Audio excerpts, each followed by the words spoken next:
Let us get into the Donald Trump letter. I put it up. If you go to theresurgent.com, I have up the president's letter actually on his letterhead.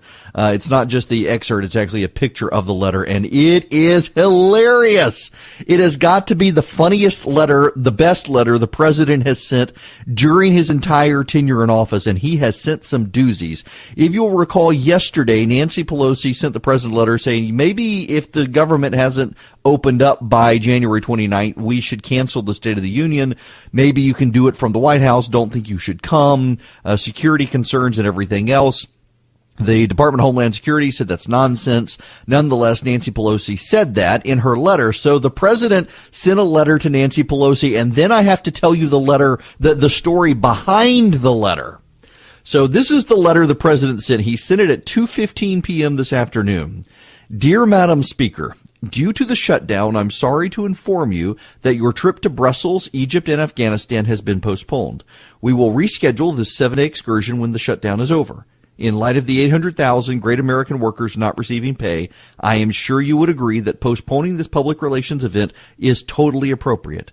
I also feel that during this period, it would be better if you were in Washington negotiating with me and joining the strong border security movement to end the shutdown. Obviously, if you would like to make your journey by flying commercial, that would certainly be your prerogative. I look forward to seeing you soon, and even more forward to watching our open and dangerous southern border finally receive the attention, funding, and security it so desperately deserves. Sincerely, Donald J. Trump, President of the United States. So now here's the backstory of this. The president did not know that Nancy Pelosi was going on this trip. The plane was scheduled to take off at 3 o'clock this afternoon. The president found out about it at 1:30 this afternoon and decided to send the letter.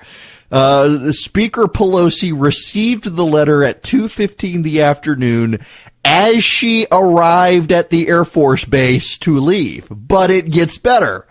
Members of Congress of both parties were going with Nancy Pelosi, and they were on a bus at the Longworth House office building. And when they found out the president had sent the letter, they basically sat there on the bus for an hour trying to figure out whether or not it was actually going to happen. It's not happening. The president has canceled the trip.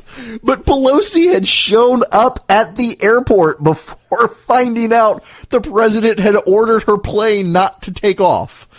He is the commander-in-chief of the military, and they were going on a military charter. And the president informed the Air Force they were not allowed to let that plane take off the ground. Yes, it is petty. Yes, it is childish. Yes, it is silly. Yes, we are being run by a bunch of children. But oh my gosh, it's hilarious. This is what happened. This would be like if the writers for the HBO series Veep had decided to write an episode of Aaron Sorkin's The West Wing. This is the episode you would get. Nancy Pelosi tells the president, put a sock in it for the State of the Union, and the president sits back, well, you can't go to Brussels.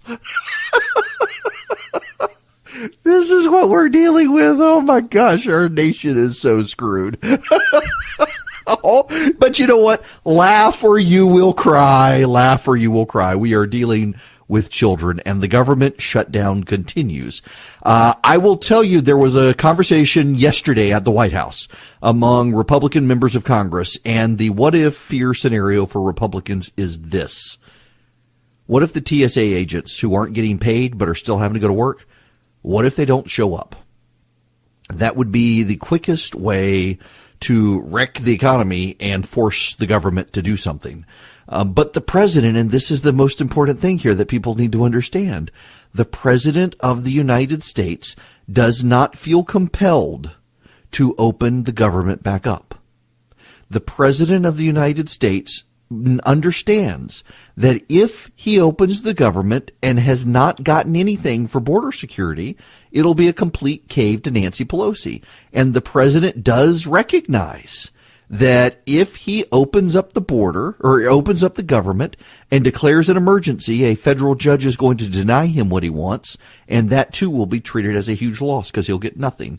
So he's got to see this fight through, and he understands it, and the Democrats understand it as well.